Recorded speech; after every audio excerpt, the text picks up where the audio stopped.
Hello friends, welcome to my channel ready study learn. आज फिर मैं आपके सामने एक बहुत ही इम्पॉर्टेंट करंट अफेयर्स का वीडियो लेकर के आई हूँ जो आपके लिए इम्पॉर्टेंट हो सकता है अगर आप कोई प्रतियोगी परीक्षा देने जा रहे हैं तो इस वीडियो को लास्ट तक देखिएगा, इसको स्किप मत करिएगा क्योंकि इसमें बहुत ही इम्पॉर्टेंट कंटेंट है आपके लिए।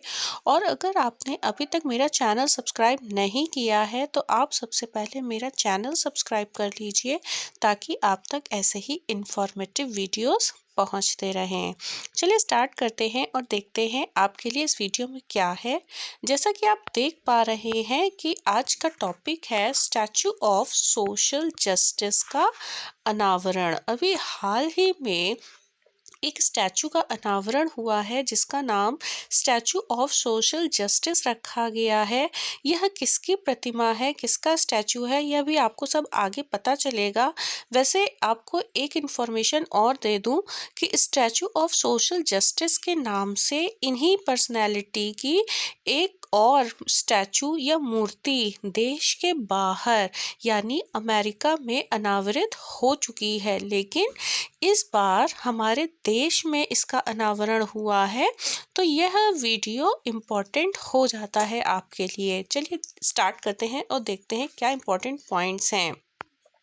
हाल ही में आंध्र प्रदेश सरकार ने विजयवाड़ा में भारतीय संविधान के निर्माता डॉक्टर भीमराव अंबेडकर की दुनिया की सबसे ऊंची प्रतिमा का अनावरण किया है। अब देखिए इम्पोर्टेंट ये आपके लिए पॉइंट है कि सबसे पहले तो आपको स्टेट पता चला कौन सा है, आंध्र प्रदेश। और आंध्र प्रदेश में भी कहाँ, विजयवाड़ा में। और किसकी प्रतिमा, डॉक्टर भीमराव अंबेडकर की प्रतिमा, जिसे स्टैचू ऑफ सोशल जस्टिस का नाम दिया गया है। आगे देखते हैं। और हाँ, दुनिया की सबसे ऊंची प्रतिमा क्यों कहा है यह भी आपको आगे पता चलेगा। आंध्र प्रदेश सरकार ने इसे स्टैचू ऑफ सोशल जस्टिस का नाम दिया है। स्टैचू ऑफ सोशल जस्टिस, सामाजिक न्याय की प्रतिमा।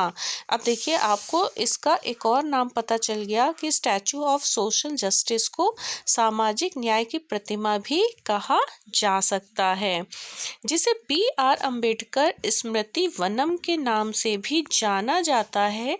भारत के आंध्र प्रदेश राज्य के विजयवाड़ा में स्थित एक प्रतिमा है। देखिए इस पॉइंट में आपको एक ही स्टैचू के 3 नाम पता चले कि स्टैचू ऑफ सोशल जस्टिस, सामाजिक न्याय की प्रतिमा और डॉक्टर बी.आर. अंबेडकर स्मृति वनम। चलिए आगे देखते हैं। जमीन से 206 फीट की ऊंचाई पर स्थित यह प्रतिमा दुनिया की 50 सबसे ऊंची मूर्तियों में से एक होगी। अब आपको पता चल गया कि सबसे ऊंची मूर्ति क्यों कहा गया था फर्स्ट पॉइंट में, क्योंकि दुनिया की जो 50 सबसे ऊंची मूर्तियों की लिस्ट अगर निकाली जाए तो यह मूर्ति उनमें से एक होगी। यह स्मारक एक भारतीय राजनेता, समाज सुधारक और संविधान के जनक बाबा साहेब अम्बेडकर को समर्पित है। यह भारत की चौथी सबसे ऊंची मूर्ति है। अगर भारत की बात करें तो इसका नंबर या इसकी रैंकिंग आती है चौथी। आगे देखते हैं।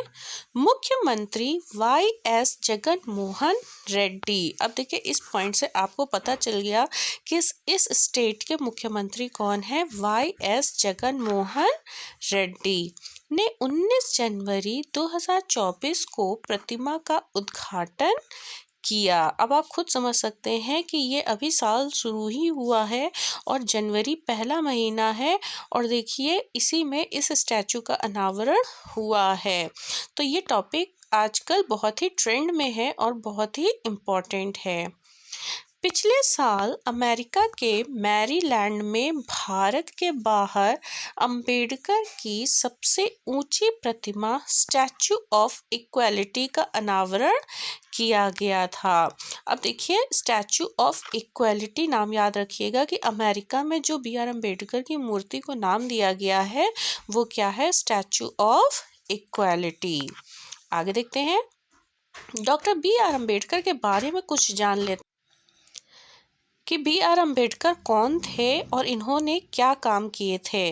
वैसे इनके बारे में कोई भी इंट्रोडक्शन देना व्यर्थ ही है, क्योंकि ये एक ऐसी पर्सनैलिटी हैं जिनके बारे में सभी लोग जानते हैं।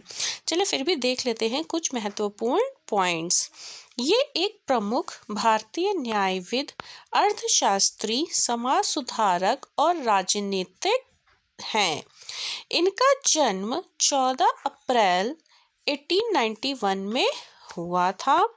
ये अपने अपने अनुयायियों के बीच बाबा साहेब के नाम से लोकप्रिय हैं, यानी इनके जो अनुयायी हैं वो इनको प्यार से बाबा साहेब के नाम से पुकारते हैं और पुकारते थे। यह भारतीय संविधान की प्रारूप समिति के अध्यक्ष थे और इन्हें भारतीय संविधान के जनक के रूप में भी जाना जाता है। वर्ष 1947 में डॉक्टर अंबेडकर स्वतंत्र भारत की पहली कैबिनेट में कानून मंत्री बने। अब देखिए ये भी पॉइंट्स इम्पॉर्टेंट हैं कि ये प्रारूप समिति के अध्यक्ष थे और स्वतंत्र भारत की पहली कैबिनेट में कानून मंत्री बने थे। आगे देखते हैं। 14 अक्टूबर को बौद्ध धर्म अपनाने के बाद 6 दिसंबर 1956 को इनका निधन हो गया।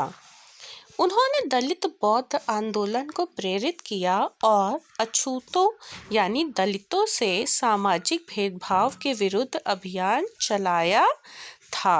आई होप आपको मेरा ये छोटा सा वीडियो इन्फॉर्मेटिव और यूज़फुल लगा होगा। अगर आपको मेरा ये वीडियो अच्छा लगा है तो प्लीज़ आप मेरे चैनल को सब्सक्राइब करिए, मेरे वीडियोस को लाइक करिए और इन्हें शेयर करिए। Thanks for watching.